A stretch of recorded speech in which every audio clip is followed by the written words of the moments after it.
Hello বন্ধুরা, cooking with Armina রান্নাঘরে আপনাদের সবাইকে ওয়েলকাম জানাচ্ছি। আজ আর বেশি কথা বাড়াবো না, বুঝলেন? আজ আমার রান্নাটাই কথা বলুক।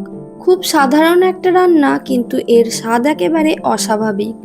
এই স্যাঁতস্যাঁতে দিনে বেশি ঝামেলা নয়, কম সময়ে আর হাতের কাছে থাকা কয়েকটা উপকরণ দিয়েই বানিয়ে ফেলবো এমন এক দুর্দান্ত বাঙালি রান্না, যার স্বাদ একেবারে সুপার লেভেল। তাহলে আর দেরি না করে চলে আসুন আজকের রান্নায় ঝটপট লেগে পড়ি। আজকের রান্নায় নিয়েছি ভেন্ডি, সরু করে কাটা আলু, কচু, কুমড়ো আর কাঁঠালের দানা। কাঁঠালের দানা কিন্তু ফেলবেন না, বাঙালিরা কিন্তু কিছুই ফেলতে জানে না, এটাই তার সব থেকে বড় প্রমাণ।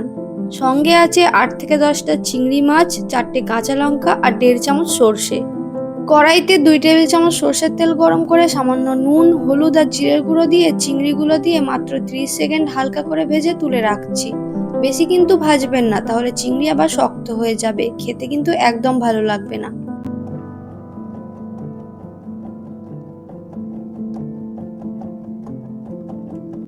ওই একই তেলের মধ্যে এবার দিয়ে দিচ্ছি কেটে রাখা ভেন্ডিগুলো। ভেন্ডিগুলো সুন্দর করে লালচে হওয়া পর্যন্ত ভেজে নেব। ভেন্ডি ভালো করে ভাজা হয়ে গেলে এটাও তুলে রাখছি।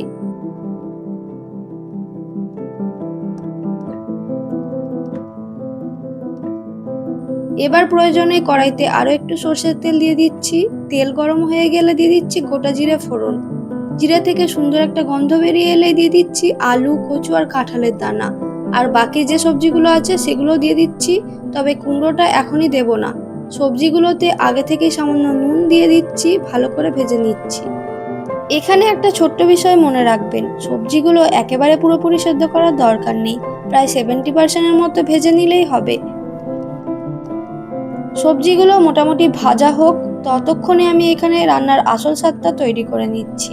মিক্সিং জারে প্রথমেই দিয়ে দিচ্ছি সর্ষে আর কাঁচা লঙ্কা। এগুলোকে একেবারে মিহি করে না, সামান্য গুঁড়ো করে নেব। তারপর এর মধ্যে দিয়ে দিচ্ছি আগে থেকে ভেজে রাখা চিংড়ি মাছগুলো।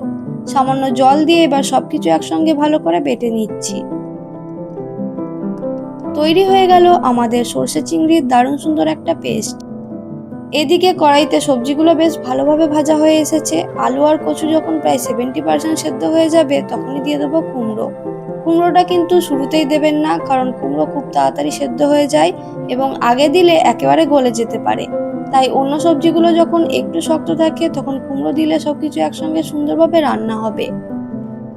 এরপরে দিয়ে দিচ্ছি মশলাগুলো। যেহেতু সবজিগুলো ভাজার সময় নুন দিয়েছি, তাই এবার নুন খুব কম দেব।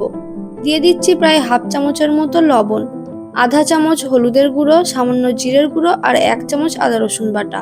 এবার সমস্ত মশলা সবজিগুলো খুব ভালো করে মিশিয়ে নিয়ে একটু কষিয়ে নিচ্ছি। মশলা থেকে যখন সুন্দর গন্ধ বেরিয়ে আসবে এবং সবজিগুলোর সঙ্গে মশলাগুলো ভালোভাবে মিশে যাবে, তখন দিয়ে দিচ্ছি প্রয়োজন মতো জল। এবার কড়াইটা ঢেকে কিছুক্ষণ রান্না হতে দিচ্ছি, যাতে সবজিগুলো সুন্দরভাবে সেদ্ধ হয়ে যায় এবং মশলার স্বাদটাও ভেতরে ভালোভাবে ঢুকে যায়। কিছুক্ষণ পর ঢাকনা খুলে দেখুন সবজিগুলোও বেশ সুন্দরভাবে সেদ্ধ হয়ে এসেছে। এবার দিয়ে দিচ্ছি আমাদের তৈরি করে রাখা সেই সর্ষে চিংড়ির পেস্টটা। এই পেস্টটাই কিন্তু পুরো রান্নাটাকে একেবারে অন্যরকম একটা স্বাদ এনে দেবে। কড়াইতে পেস্ট দেওয়ার পর সবকিছু ভালোভাবে মিশিয়ে নিচ্ছি। আর যে মিক্সিং জারের মধ্যে পেস্টটা বানিয়েছিলাম সেটাও ফেলে রাখছি না, তার মধ্যে একটু জল দিয়ে ভালো করে ধুয়ে সেই জলটাও কড়াইতে দিয়ে দিচ্ছি। এতে পেস্টটার একটু অপচয় হবে না আর রান্নার স্বাদটাও আরো ভালো হবে। আর রান্নার একেবারে শেষ দিকে দিয়ে দিচ্ছি 1 চামচ চিনি। চিনি দেওয়ার কারণ কিন্তু তরকারিটাকে মিষ্টি করা নয়, সরষের ঝাঁঝ, কাঁচা লঙ্কার ঝাল আর সব মশলার স্বাদকে সুন্দরভাবে ব্যালেন্স করার জন্য। এবার সবকিছু ভালোভাবে মিশিয়ে আরো একটু ফুটিয়ে নিচ্ছি। আর দেখতেই পাচ্ছেন কি সুন্দর একটা ঘরোয়া বাঙালি তরকারি তৈরি হয়ে গেছে। আর এই রান্নার সব থেকে ভালো ব্যাপার হলো খুব সাধারণ কিছু উপকরণ দিয়েই কিন্তু এত সুন্দর একটা স্বাদ তৈরি করা যায়। এবার তাহলে গরম গরম ভাতের সঙ্গে পরিবেশন করে নিন। তাহলে আজকের মতো এই পর্যন্তই থাক। সবাই ভালো থাকবেন, সুস্থ থাকবেন।